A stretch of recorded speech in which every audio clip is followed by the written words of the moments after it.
Wie gesagt, heute präsentieren wir über KI in Revenue Management und Betriebsoptimierung. Und mein Name ist Kartik Muralidharan, falls Sie die 2 letzten Webinare nicht gesehen haben. Ich bin Projektleiter für KI und Digitalisierung bei Hotellerie Suisse und mein Job ist ein bisschen dieses Thema von KI sowie alle anderen Digitalisierungsthemen in einem holistischen Ansatz an unsere Mitglieder etwas zugänglicher zu machen. Unser Ziel ist wirklich, dass wir euch helfen können, diese neuen Veränderungen schnell und einfach zu verstehen. Und das ist auch der Grund dieser Webinarreihe. Wir wollen so diese praxisorientierte, einfache Handlungsfälle an euch bringen. Jetzt, was haben wir in den letzten paar Mal besprochen? Wir haben die KI-Grundlagen in der Hotellerie besprochen, sowie die Gästepersonalisierung durch KI. Und bevor wir intelligenter verdienen können, müssen wir zuerst intelligenter arbeiten. Und das ist, wo der Punkt von Betriebsoptimierung zuerst mal reinkommt. Dieses ganze Thema ist immer wieder relevant, weil wir über den starken Fachkräftemangel in unserem Land sprechen. Wir haben steigende Kosten im generellen Ansatz und in der Schweiz haben wir immer auch einen konstanter Qualitätsdruck. Natürlich ist das auch ein internationales Problem, aber wir zeichnen uns in der Schweiz schon ein bisschen mit unserer Schweizer Qualität aus. Und die wichtige Message, die ich auch immer rüberbringen möchte, ist, dass KI keine Menschen ersetzen soll. Es soll sie entlasten, damit die Mitarbeiter auch auf die Gastfreundschaft, auf die Konversation mit den Gästen sich konzentrieren können. Jetzt, eines der Beispiele ist Housekeeping und Predictive Cleaning. Durch intelligente Reinigungsplane kann man eigentlich prognostizieren, wann ein Zimmer eigentlich geräumt werden muss und wann das Housekeeping dann kommen soll, wie viele Zimmer eigentlich dann bereinigt werden muss und wie viele Mitarbeiter man dafür dann anstellen muss, wenn man natürlich nicht ein Housekeeping-Team hat, sondern die extern reinholt. Und man kann dann auch sicherstellen, dass es im effizientesten Weg gemacht wird, ohne dass man jetzt vom 2. Stock runterkommen muss auf den 1. Stock, weil ein Zimmer 5 Minuten früher leer wurde als der andere. Solche Sachen können wirklich langfristig sehr viel Geld und sehr viel Zeit optimieren und einsparen. Ein weiteres, das sehr oft nicht wirklich angeschaut wird, ist wirklich das Predictive Maintenance. Es gibt viele sehr, sehr teure Sachen im Haus, die man öfters eigentlich renovieren muss. Und wenn man sie zu spät renoviert, können die Kosten sehr, sehr, sehr teuer werden. Und deshalb sind solche Tools, solche KI-Tools, und die gibt es heute schon, sehr, sehr nützlich, um herauszufinden, sind unsere Sensoren noch gut? Gibt es Schimmel im Badezimmer, den wir eigentlich adressieren müssten? Müssten wir mal schauen, ob hier die das Schimmelrisiko viel höher ist? Und solche Situationen kann man dann vermeiden, damit man dann zum Beispiel nicht mitten in der Wintersaison keine Sauna mehr hat oder mitten in der Sommersaison die Klimaanlage ausfällt. Ähm, Durch solche prädiktive Wartungsfälle kann man ein bisschen mehr das Gästeerlebnis verbessern, aber auch langfristig wirklich viel Geld sparen. Denn wenn man dann plötzlich über Nacht Wartung braucht, kann das sehr teuer werden. Eins der typischen Beispiele auch ist die intelligente Personalplanung. Durch KI-gesteuerte Dienstpläne kann man auch zum Beispiel sicherstellen, dass man keine unnötigen Überstunden hat, dass man eigentlich genügend Mitarbeiter hat für die bestimmten Situationen. In manchen Fällen kann man sogar ein bisschen besser planen bei Krankheitsfällen, denn wir haben Statistiken und Informationen zu wann Leute krank werden in unserem Land und zu welchen Saisons das passiert. Und durch solche KI-Tools kann man dann wirklich auch dafür planen. Natürlich ist das nicht 100%, weil solche Sachen sind zum Teil auch ein bisschen eine Glückssache, aber es ist besser, als wenn man einfach das nur zum Glück lässt, wenn man da ein bisschen Daten und ein bisschen Planung drin hat. Ein weiteres, das wirklich auch sehr viel Geld sparen kann, besonders wenn man jetzt davon anschaut, bei zum Beispiel die kleinen Chipspäckchen im Zimmer und solche Sachen, wann die eigentlich ablaufen, kann man das Inventarmanagement viel besser eigentlich prognostizieren und planen. So gehen dann weniger Sachen kaputt, dann müssen wir weniger Sachen wegwerfen. Es ist nachhaltiger, aber es spart einfach extrem viel Geld langfristig. Zum Beispiel, wenn es jetzt in der Wintersaison, man ist also ein Skiort und es hat einfach keinen Schnee in diesem Jahr, dann hilft es auch nicht, wenn man extrem viele Sachen eingekauft hat und die jetzt einfach im Lager hat bis nächstes Jahr. Ob die noch gut sind im nächsten Jahr, ist dann auch eine Frage. Manchmal ist das auch nicht der Fall. Und solche Sachen sind natürlich problematisch und die wollen wir ein bisschen wegbringen. Und solche Implementationen durch KI helfen euch eigentlich, euer Inventar viel, viel besser zu managen und das langfristig auch zu prognostizieren. Was jetzt auch langsam kommt und was immer wieder so ein Thema ist Agentic AI. Und das sind so ein bisschen mehr zukunftsgerichtete Sachen. Viele davon funktionieren noch nicht perfekt, aber das kommt viel, viel schneller, als man es meint. Sachen wie autonome Systeme, wo die KI zum Beispiel dann auch eine Bestellung auslöst oder eine E-Mail rausschickt oder mit den Mitarbeiter eigentlich so eine Kommunikation aufstellt, zum Schauen, ob man da eine Vertragsverhandlung eingehen muss. Solche Sachen können mit KI eigentlich automatisiert werden und können auch dann langfristig zu viel zufriedenerer Gäste und viel zufriedener Mitarbeiter führen. Natürlich hat man auch die Energieoptimierung. Da gibt es viele Sachen, da haben wir auch Partner, die das machen, die man eigentlich dann optimieren kann. Macht es jetzt wirklich Sinn, dass das Hotelzimmer 2 Stunden vor dem, dass der Gast überhaupt ins Zimmer reinläuft, das Licht brennt oder die Heizung läuft? Vielleicht nicht, also vielleicht in ein paar Fällen schon, aber definitiv nicht immer. Und wenn ein Gang zum Beispiel kein Licht hat, wäre vielleicht ein Sensor gut. Oder solche Sachen sind kleine Anpassungen, die man dann dynamisch anpassen kann durch KI-Tools, durch solche intelligente Systeme. Und das Ziel wäre natürlich, dass man dann ein Ökosystem aufbaut, das über alle Abteilungen die Informationen zusammenführt und diese dann analysiert. So könnt ihr viel, viel eher reagieren, denn Informationen, die das Housekeeping hat, sind relevant für die Rezeption oder sogar relevant fürs F&B. Wenn ein Gast aus dem Zimmer rausläuft, zum Frühstück gehen möchte und dann das Checkout nachher betätigen möchte, dann ist vielleicht wichtig fürs Housekeeping zu wissen, dass sie nicht dann gerade das Zimmer reinigen gehen, sondern nach dem Checkout. Oder dass die Rezeption weiß, dass diese Person erst nachher kommt und das Gepäck schon mal lagert, etc. etc. Es gibt hier viele Arten von Beispielen, die man aufbringen kann. Abteilungsübergreifend, abteilungsübergreifende Tools können wirklich einem weiterhelfen, besonders weil man dann einfach die unnötige Kommunikationsbarrieren zwischen Mitarbeitern einfacher gestalten kann. Wichtig ist aber auch, dass man natürlich nicht die menschliche Seite verliert, aber dass man auch nicht etwas Illegales macht. Man muss wirklich auch sicherstellen, dass die Datensysteme sicher sind, aber auch richtig sind. Für euch wichtig richtig, damit ihr nicht schlechte Prognosen habt, aber auch sicher, damit ihr keine legalen Probleme einkommt. Und für das haben wir natürlich unser letztes Webinar, wo wir wirklich in die legale Regulationsaspekte reinschauen, was ganz ehrlich gesagt, in der Schweiz noch nicht komplett fixiert ist, aber wir haben schon mal Ideen, wo es hingehen wird. Ähm, Dann auch noch die Systemintegration. Nicht jedes KI-Tool kann mit jedem System kommunizieren, aber grundsätzlich die Guten haben auch kommunizieren miteinander, haben Gespräche und finden da Wege, um nahtlose Verbindungen zu bringen. Und dann auch Transparenz. Eure Mitarbeiter werden es unglaublich schwierig finden, wenn ihr anfängt, KI-Tools reinzubringen, ohne dass ihr es klar macht, wieso das ein Vorteil für eure Mitarbeiter sind. Momentan herrscht sehr viel Angst auch über Ersetzung. Und wenn man dann das Gefühl hat, hey, der bringt ja jetzt ein KI-Tool, das macht ja eigentlich mega viel von meinem Job, ersetzt er mich? Dann kann das wirklich einen Negativeinfluss haben.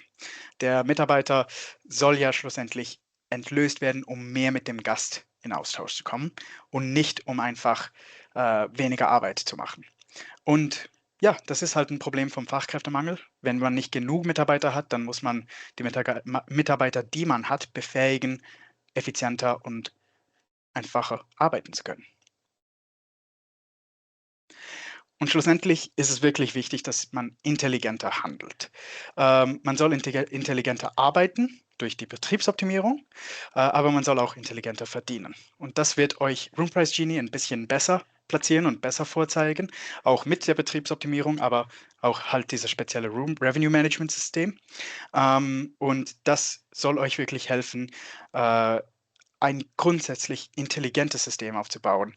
Und ich freue mich mega, dass ich jetzt Dominik rübergeben kann, um euch Room Price Genie zu zeigen. Perfekt. Vielen Dank, Kartik. Großartige Überleitung. Und damit würde ich tatsächlich auch einfach mal beginnen, einmal ganz kurz mich vorzustellen und dann auch meinen Gast, den ich heute mitgebracht habe. Fangen wir bei mir an. Ich bin jetzt seit circa einem Jahr bei Room Price Genie, bin hier als Senior Business Development Manager eingestellt und kümmere mich hauptsächlich um den Schweizer und teilweise um den deutschen Markt, bin also recht viel unterwegs bei Veranstaltungen, bei Webinarserien, einfach im Markt so ein bisschen das Gesicht von Room Price Genie. Und da wir sehr viel mit unseren Partnern und Kunden zusammenarbeiten und wir die auch immer gerne mitbringen und gemeinsam zeigen wollen, was Room Price Genie alles macht, habe ich heute den Peter dabei. Der Peter ist bei BeSmart und vielleicht möchtest du einmal kurz da einhaken in dem Fall. Hallo zusammen, auch von meiner Seite. Danke dir, Dominik, danke dir, Katrik, für die Einleitung und die spannenden Impulse schon bisher. Mein Name ist Peter, bin von der BeSmart-Gruppe, bin einer der ersten Mitarbeiter. BeSmart ist eine zukunftsorientierte Hotelgruppe mit aktuell 25 eigenen Betrieben, wo wir vor 11 Jahren unseren ersten Betrieb bereits eröffnet haben, mit High-Quality Smart Service bereits dort auf Technologie gesetzt haben und vor allem auf die Kosteneffizienz und das Gästeerlebnis das bestmöglich zu automatisieren. Gleichzeitig haben wir auch eine hochmoderne Rezeptionszentrale für unsere 25 Betriebe aufgebaut, wo wir ganze Front Office und Backoffice Aufgaben zentralisieren, die vollständig digital und remote den Betrieben zur Verfügung stellen und so eigentlich sicherstellen, dass der Gast 365 Tage, 24 Stunden eine klassische Rezeption hat, einfach nicht vor Ort, sondern aus der Ferne. Und dieses Modell ist für uns entwickelt, für unsere 25 Betriebe und wird auch von weiteren 45 Betrieben im Dachraum eingesetzt. Und ich freue mich jetzt auf den Austausch mit Dominik. Wir sind von Anfang an eigentlich bei Room Price Genie mit dabei, kennen das System sehr gut und freue mich heute auf die Präsentation und die Fragen, was hoffentlich noch kommen. Vielen Dank. Klasse. Danke, Peter. Mega. Genau, und ich würde jetzt ganz einfach mal damit anfangen, indem ich euch zeige, wie Room Price Genie überhaupt aussieht und was wir so machen in unserem Alltag. Und zwar will ich das ein bisschen kurz halten. Also, was heißt ein bisschen? Ne? Wir könnten hier jetzt eine halbe, dreiviertel Stunde durch das ganze Tool gehen. Ich könnte euch die verschiedenen Sachen zeigen. Das ist aber gar nicht der Sinn von diesem Webinar. Wenn ihr wirklich den Deep Dive haben wollt, wir haben den Rodman in der Schweiz sitzen, der ist super glücklich, euch allen individuell das Tool auch nochmal zu zeigen, was kann man mit den einzelnen Strategien alles erreichen und wie sieht das Ganze dann am Ende im Ergebnis aus. Was mir wichtig ist, was ich heute rüberbringen will in dem Webinar, das sind unsere drei Kernthemen. Was wir gesagt haben, ist uns wichtig, wenn wir eine Plattform bauen, wenn wir ein Tool bauen, das Zimmerpreise automatisiert an alle Kanäle schicken soll. Und zwar soll es effizient sein, es soll einfach sein, es soll aber vor allen Dingen auch transparent sein.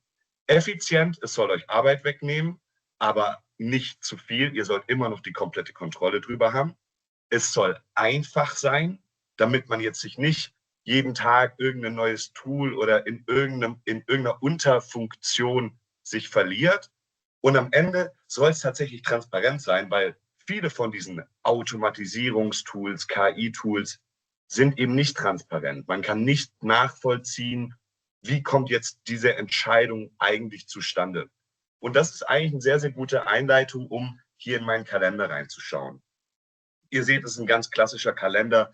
Da haben wir jetzt nichts neu erfunden. Ihr seht die Occupancy, ihr seht die einzelnen Tage. Ich kann hier oben durch die einzelnen Monate springen. Jetzt sind wir hier aktuell im Oktober. Und was ich meine mit der Transparenz, wenn wir jetzt zum Beispiel auf den 16. Oktober schauen, dann sehen wir, wie kommt dieser empfohlene Preis zustande, die 191 Schweizer Franken. Ja, also wir haben einmal immer den Base Price, den quasi vom Hotelier eingestellt wird oder den man sich so errechnet. Dann gibt es den Marktfaktor, der ganz, ganz stark unsere Preise beeinflusst, vor allen Dingen die täglichen, sowie die eigene Occupancy. Dann gibt es noch eigene Anpassungen. Das ist eben Strategie. Die wird dann gemeinsam mit unseren Revenue Managern für euch aufgesetzt. Und dann kann das im Prinzip schon laufen. Da kann man sehr, sehr gut nachvollziehen, wie kommt jetzt der Preis zustande und warum soll ich hier niedriger ansetzen oder warum soll ich morgen 20 Franken teurer ansetzen.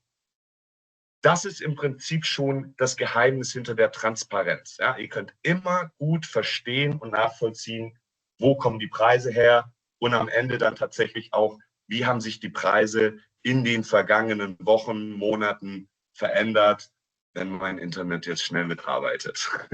Genau. Also es ist wirklich transparent und für euch sehr, sehr gut nachzuvollziehen und das zeigt einfach auch wieder die Einfachheit des Tools. Sprich, der Kalender ist damit schon abgefrühstückt. Ihr habt hier die Möglichkeit, manuell Preise hochzuladen. Ihr habt aber auch die Möglichkeit, einfach auf Auto-Upload zu drücken. Das machen 90% unserer Kunden und dann läuft das Tool. Es lädt stündlich die Preise hoch, falls sie sich verändern und ihr habt mit diesem Upload und dem Checken der Raten auf den ganzen Seiten kein Thema mehr. Spannender wird es allerdings, wenn wir uns mit dem Thema Pricing Strategy auseinandersetzen. Das sind nämlich dann die Dinge, die entweder direkt von euch, euren Revenue Managern kontrolliert werden oder dann in Zusammenarbeit mit uns, mit unseren Revenue Managern, die Strategie aufgesetzt und kontrolliert, damit eben die Strategie auch aufgeht. Falls sie nicht aufgehen sollte, wird sie angepasst am Ende des Tages. Und hier haben wir unterschiedlichste Möglichkeiten, eure Preisstrategie anzupassen. Es geht schon sehr in ein hochprofessionalisiertes Revenue Management Tool. Wir wollen aber weggehen von diesen großen Tools, die alles können, aber man trotzdem nur 30% davon nutzt. Daher will ich mich heute mal auf 3 Dinge konzentrieren. Und zwar einmal unsere Minimum Stay Restrictions. Der große Unterschied oder der große Vorteil von Automatisierung und am Ende KI, ob man es KI nennen will oder regelbasierte Automatisierung, das ist jedem selbst überlassen. Hier in dem Fall ist es regelbasierte Automatisierung. Wir können oder ihr legt im Prinzip die Regeln fest, wann welcher Zimmertyp aufgemacht wird, ab welcher Belegung wird eine Minimum Stay eingestellt, etc. etc. Die Möglichkeiten sind unlimitiert. Es kann so viele Regeln pro Zimmerkategorie eingestellt werden, wie man möchte. Und dadurch hat man diesen gesamten Minimum Stay-Thema, der Zeitfrist, der tägliche Kontrolle bedeutet, komplett außen vor. Jetzt kann man sich wieder um wichtigere Themen kümmern, um das gesamte Revenue Management oder um Strategieanpassungen, um dann nochmal 1% mehr oder den RevPAR anzupassen und so weiter. Sprich, je mehr Automatisierungen bei wiederkehrenden Aufgaben man sich schafft, desto weniger hat man am Ende mit diesen Themen zu tun und kann sich auf wichtigere Themen konzentrieren. Zweite, sehr, sehr coole Funktion, die auch nicht in vielen anderen Revenue Management Tools, die in unserer Liga spielen, verfügbar sind, ist das Group Displacement Tool. Ihr bekommt eine Anfrage für den 5. Januar 2026 über 30 Zimmer. Nehmt ihr die an? Nehmt ihr die nicht an? Wenn ja, zu welchem Preis? Wir haben mit dem Group Displacement Tool genau das geschaffen. Ihr gebt genau diese Metrics ein, wann will der Gast kommen, wie viele Personen sind es, gebt eben Und das Tool errechnet anhand der bestehenden Occupancy, anhand der bestehenden Preise, die aktuell aufgerufen werden, die optimale Rate und sagt euch, ob es sich lohnt, die Gruppe anzunehmen oder auch nicht anzunehmen. Also hier auch schon ganz viel Rechenarbeit, Excel-Sheets, die ausgefüllt werden müssten, hier quasi in dem Tool einfach verbaut und somit euch zur Hand gegeben. Drittes und letzter Punkt, auf den ich einfach nochmal gehen möchte, ist bei uns die Surge Protection, der Eventschutz. Wenn in Basel, in Bern, in Zermatt ein Skirennen stattfinden sollte und dieses Skirennen oder dieses Event wird sehr, sehr kurzfristig angekündigt oder es wird angekündigt an einem Wochenende, an dem, ich sage jetzt mal, der klassische Revenue Manager frei hat, die Preise nicht im Blick hat und Gäste buchen diese Zimmer zu der Rate, mit der der Revenue Manager nicht gerechnet hat, dass da ein Event stattfindet, dann erkennt unser Tool diese Diskrepanz. Hey, hier werden jetzt gerade 5 individuelle Buchungen getätigt, ohne dass wir damit rechnen.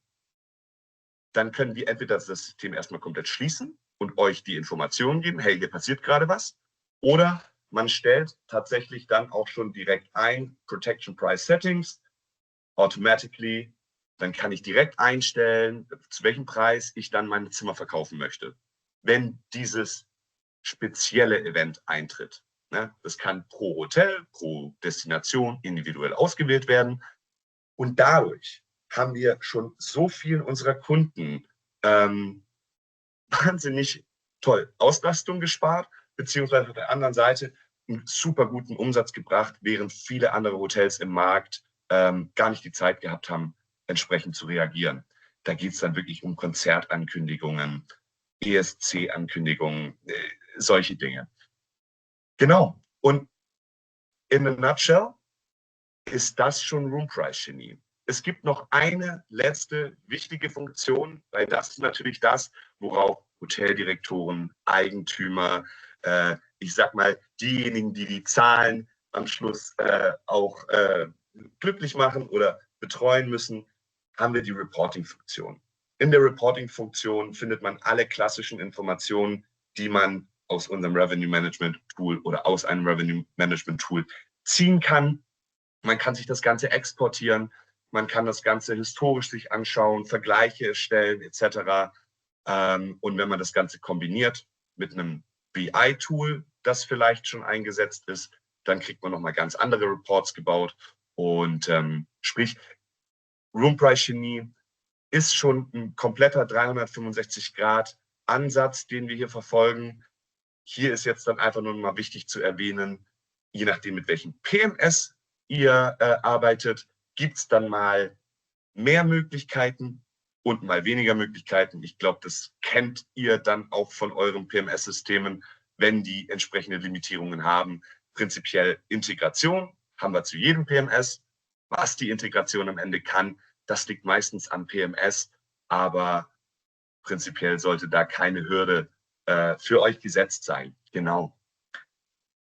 Und damit bin ich tatsächlich auch schon am Ende von meiner kleinen Room Price Genie Tour und würde einfach mal als nächsten Schritt ein paar Fragen stellen. Und zwar, wir werden jetzt gleich mit Peter gemeinsam uns auch ein Haus von BSmart anschauen.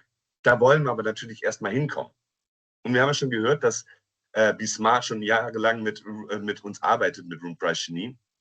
Und da wäre tatsächlich meine erste Frage, was macht ihr heute fundamental anders als am Anfang?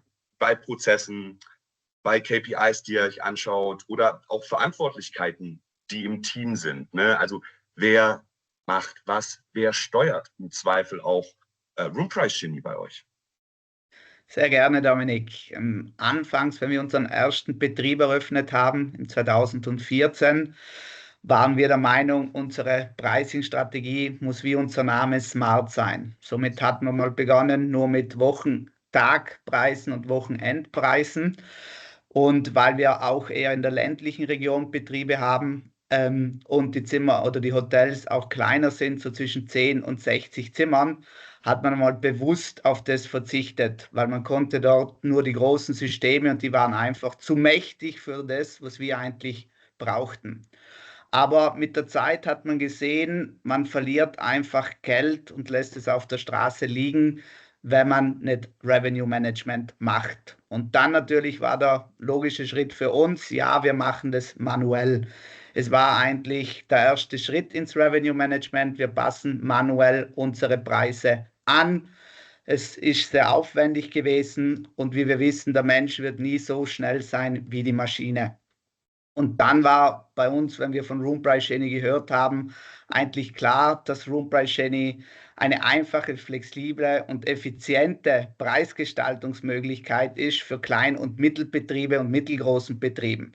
Und dort haben wir dann einen Testbetrieb einmal gestartet, wo wir das Ganze einmal geprüft haben, einmal das Vertrauen zu schaffen. Und wir waren begeistert. Also wir hätten uns nie getraut, diese Entscheidungen zu treffen, die was Room Price für uns entschieden hat. Wir konnten im ersten Jahr deutlich unseren Umsatz und Auslastung steigern, je nach Betrieb um die circa 10% im ersten Jahr. Und nach den Folgejahren, wenn man Room Price Genie das erste Jahr mal implementiert hat oder auch welches auch immer Revenue Management, ist es natürlich vor allem wichtig, dass man nicht glaubt, man kann jedes Jahr diese Steigerung haben, sondern vielmehr dort geht der Fokus wieder auf andere KPIs, am Anfang Auslastung, Umsatz. Irgendwann ist man dort an einem guten Punkt, wo man natürlich weitere Optimierungen im Fokus setzt und dort sage ich die ADR. Der RevPAR, der Umsatz pro verfügbaren Zimmer, welche für mich eigentlich die wichtigste Kennzahl als Hotelbetrieb ist. Und mittlerweile haben wir all unsere 25 Betriebe auf Room Price Genie. Wir haben einen einzigen Revenue Manager, der die ganzen Pricing-Strategien erstellt und Room Price Genie überwacht und je nachdem noch kurzfristig eingreift. Er ist aber der Revenue Manager, macht nicht mehr die Preise. Dort haben wir Room Price Genie. Was wir noch machen, beziehungsweise unser Revenue Manager, kurzfristige Anpassungen. Er legt die Preisstrategie fest. Er macht die Ratenpläne. Er macht aber auch Einstellungen wie Mindestaufenthalte, Anreisestopp und all diese Sachen. Also es ist nicht mehr ein Preise machen, sondern mehr ein Preise überwachen und die Feinjustierungen zu hinterlegen. Stark, stark. 25 Häuser mit einem Revenue Manager. Das ist, glaube ich, eine Zahl, die sich viele andere Betriebe mal anschauen könnten. Ich sage nicht, dass das überall möglich ist, aber ich glaube, gerade in so einem Konzept wie bei BeSmart ist es eine optimale Besetzung in dem Fall. Wenn wir tatsächlich schon von den mehreren Standorten reden, ne? Ihr habt mit einem Haus angefangen, gibt es Standards, die ihr überall gesetzt habt, weil ihr wollt gewisse Standards über die gesamte Gruppe hin haben, ob das jetzt Ceilings sind, was gewisse Raten angeht, ob es gewisse Segmente gibt, die ihr überall einsetzt oder auch standardisierte Zimmerkategorien? Ja, Dominik, natürlich, anfangs war es nicht so strukturiert, weil wir sehr schnell gewachsen sind und die Technologie hat sich auch immer weiterentwickelt. Aber mittlerweile, wir haben erst vor einem halben Jahr das komplette Tech-Stack erneuert. Also wir sind von On-Premise-Lösungen auf komplett Cloud-basierte Lösungen gegangen und dort war es für uns extrem wichtig, dass wir in die Standardisierung gehen. Und dort haben wir natürlich einen Standardratenbaum, wir haben Zimmerkategorien standardisiert, wir haben auch die Segmentierung standardisiert, um so eigentlich bestmöglichst alle Betriebe gleich aufzubauen.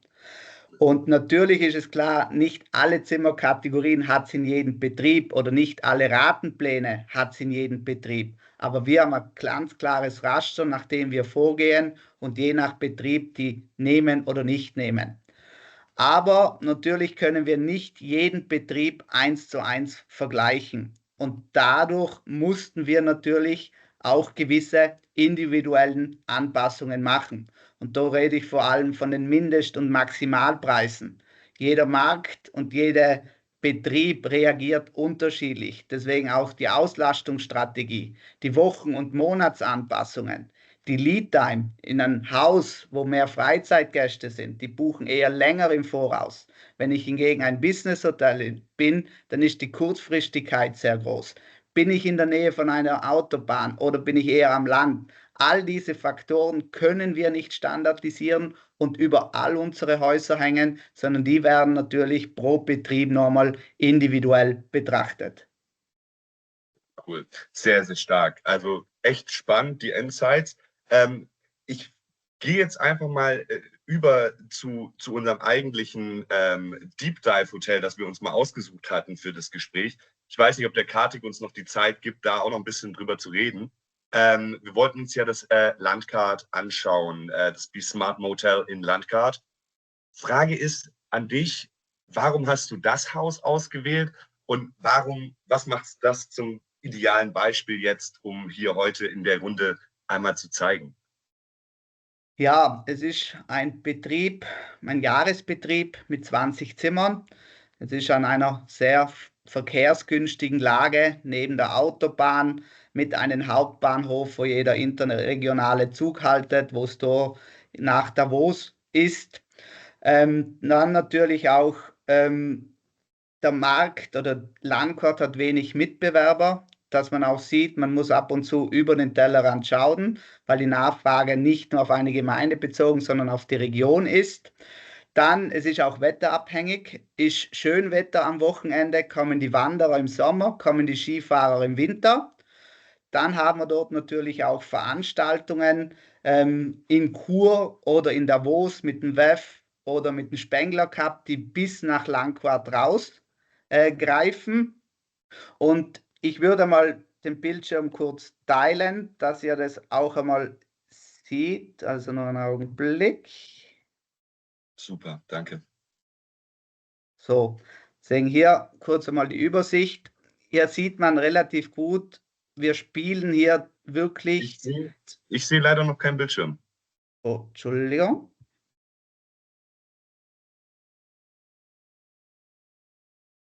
Deshalb arbeiten wir im Team. Jetzt. Haben wir die Optimal. richtig? Jetzt hast du einen richtigen, ja. Ja, wunderbar. Also hier sehen wir ganz klar, wie schnell und wie reaktiv eigentlich Roomprice Genie ist. Wir haben hier Tage, wo wir wirklich zum Maximalpreis verkaufen und 240 und 2 Tage später nur noch 140 Franken für dasselbe Zimmer verlangen. Natürlich ist es immer aufgrund von Angebot und Nachfrage. Der Algorithmus und die Parameter, die wir im Roomprice Genie hinterlegen, können uns hier helfen, solche Unterschiede hinzubekommen. Wenn ich das früher gemacht habe, habe ich mich das nie getraut, weil ich immer gesagt habe, du, das kann nicht sein, heute kostet Zimmer fast das Doppelte. Aber natürlich, wenn die Nachfrage hier ist, ist das kein Thema. Gleichzeitig hatten wir natürlich auch Angst von Stammgästen und Firmenbuchungen. Aber dort habe ich ja kein Revenue Management dahinter. Die haben ja fixe Corporate-Preise oder zum Beispiel auch variable, wo sie einen gewissen Prozentsatz von dieser Rate hier haben. Auch hier sieht man ganz gut, wie sich der Markt bewegt. Die Preise ganz, ganz unterschiedlich. Hier sieht man zum Beispiel, wo ich vorhin gesagt habe, wir greifen kurzfristig auch noch ein, um Anpassungen zu machen. Hier zum Beispiel haben wir noch manuell hinterlegt, weil wir das Haus kurzfristig füllen möchten, nochmal minus 15% Rabatt. Und wenn wir jetzt noch ein bisschen weiter in die Zukunft gehen, das ganze Veranstaltungsthema, haben wir hier zum Beispiel den Spengler Cup, wo wir hier schon sehr hochpreisig unterwegs sind, obwohl die vorherigen Tage noch sehr niedrig sind. Die Auslastung ist noch sehr tief, aber dennoch sagt Roomprice Genie, der Preis muss deutlich höher sein. Und auch die Vor- und Nachtage vom Hauptevent, die sind trotzdem noch hoch. Und das beste Beispiel ist natürlich der WEF im Januar, wo natürlich die Preise horrend nach oben schießen, wo wir natürlich, ja, das müssen wir nehmen, Dafür sind halt die Zimmer an anderen Tagen wieder sehr, sehr günstig. Und ich glaube, hier ist wirklich der tolle Mix von allem. Wir sind in einer Gemeinde, wo es noch einen Mitbewerberbetrieb gibt. Ähm, Wir sind optimal gelegen und wir sehen, dass wir hier mit Room Price Genie, wenn wir auch unsere Mitbewerber hinterlegen, dass wir hier auch größer denken.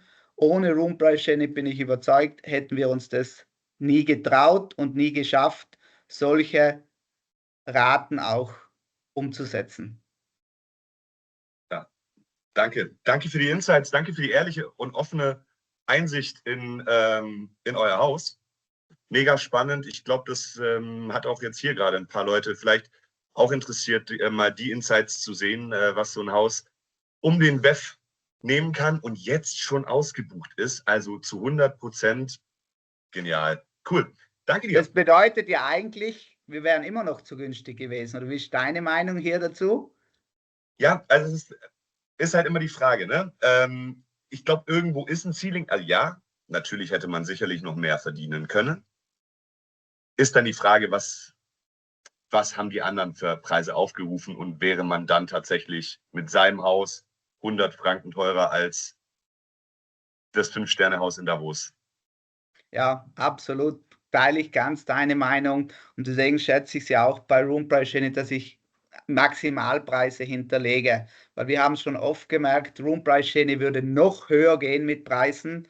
Aber das muss immer noch vertretbar sein, weil es nutzt nichts, nur gute Raten haben und danach schlechte Bewertungen. Es muss ja ein Miteinander sein. Und ich glaube, in der heutigen Transparenz, wo wir leben, mit den ganzen Hotelbewertungen, darf man das auch nicht übertreiben. Ja, sehr, sehr guter Punkt. Danke dir. Ja, Kartik, das wär's soweit. Wir sind super gut durchgekommen. Du bist auf Stumm. Ja, wenn man das Mikro nicht neben dem Gesicht hat, dann passiert das schnell. Aber vielen Dank, Dominik, vielen Dank, Peter, für die super Einsichten. Also ich will jetzt einfach noch sagen, bevor wir in die Fragerunde reingehen, im Chat werdet ihr jetzt auch noch ein weiteres Webinar sehen, das habe ich gestern gegeben, wenn wir schon über die Thematik von Transparenz und Ehrlichkeit und so weiter reden. Ich habe gestern einen Vortrag gehalten, auch im Namen von der Hotellerie Suisse, für AI Ethics und Empathie. Das war auf Englisch, also falls euch das interessiert, das ist mehr ein generelles Ding, das ist von den Swiss AI Weeks gehostet, könnt ihr euch das hier anschauen. Aber an dieser Stelle würde ich auch gerne die Runde öffnen für irgendwelche Fragen. Ihr könnt das natürlich entweder im Chat eingeben oder falls ihr möchtet, könnt ihr euch also die Stummschaltung ausschalten und dann eure Frage stellen. Gibt es in dem Moment irgendwelche Fragen? Also kann beides zu Room Price Genie oder zu mir oder zu BeSmart sein, wie es euch lieber ist. Außerdem, Dominik, ich habe die ganze Zeit Room Price Genie gesagt. Ihr sagt jedoch Room Price Genie. Ist das Nein, das ist der Genie. Wortspiel? Nein, Oder? genau, ja, Okay. ja, nein. Okay. Es ist auch das Logo, es ist schon der Genie in a Bottle. Genau, das Wir habe haben ich ihn aus der gedacht, Bottle ja. rausgelassen. Jetzt Fair. kommt die. Jetzt haben wir eine Frage. Wieso werden bei uns nicht alle Funktionen angezeigt? Wir arbeiten mit Casablanca. Ich nehme an, das ist für dich, Dominik. Ja, das liegt vermutlich noch an der Integration. Die Integration zu Casablanca ist eine von unseren neuesten. Wir sind gerade ganz stark mit denen im Austausch, die stärker zu integrieren, was da aktuell noch fehlt. Und ich bin nicht der Techniker bei uns. Deswegen, ich kriege das immer nur so, ich höre das immer, okay. Wir schicken die Raten an die.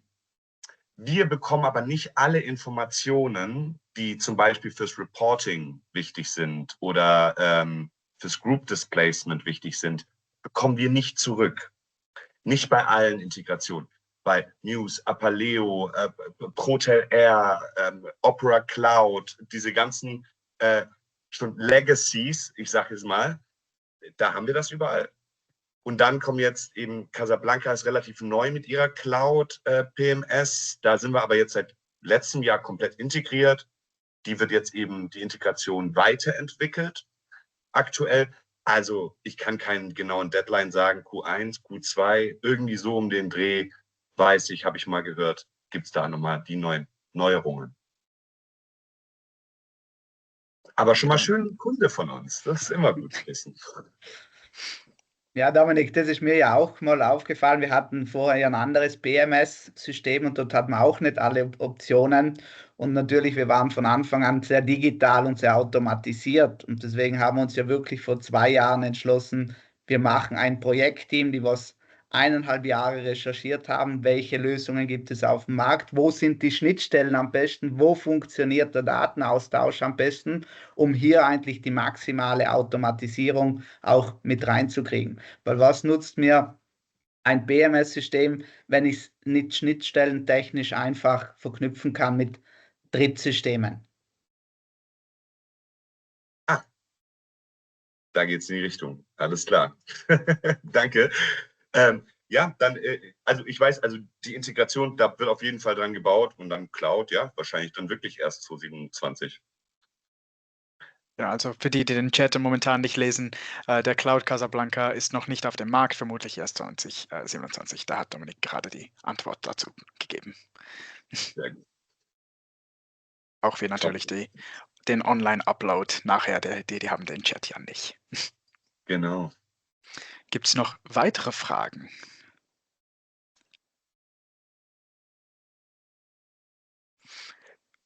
Falls nicht, würde ich an dieser Stelle die Runde zu Schluss bringen. Falls noch eine Frage kommt, während ich das mache, werden wir natürlich die Frage immer noch beantworten. Aber ich möchte nicht unnötig das Ganze in die Länge ziehen. Ich möchte mich herzlich bedanken, dass ihr Dominik und Peter die Zeit genommen habt, dieses Projekt und die Sachen, die ihr macht, mal vorzuzeigen. Und vielen Dank an euch, also die Teilnehmer, dass ihr euch die Zeit genommen habt, euch mit dem Thema auseinanderzusetzen. Nächsten Monat werden wir noch ein weiteres Webinar haben zum Thema KI im Personal. Und da werden wir auch ein super interessantes Gespräch haben.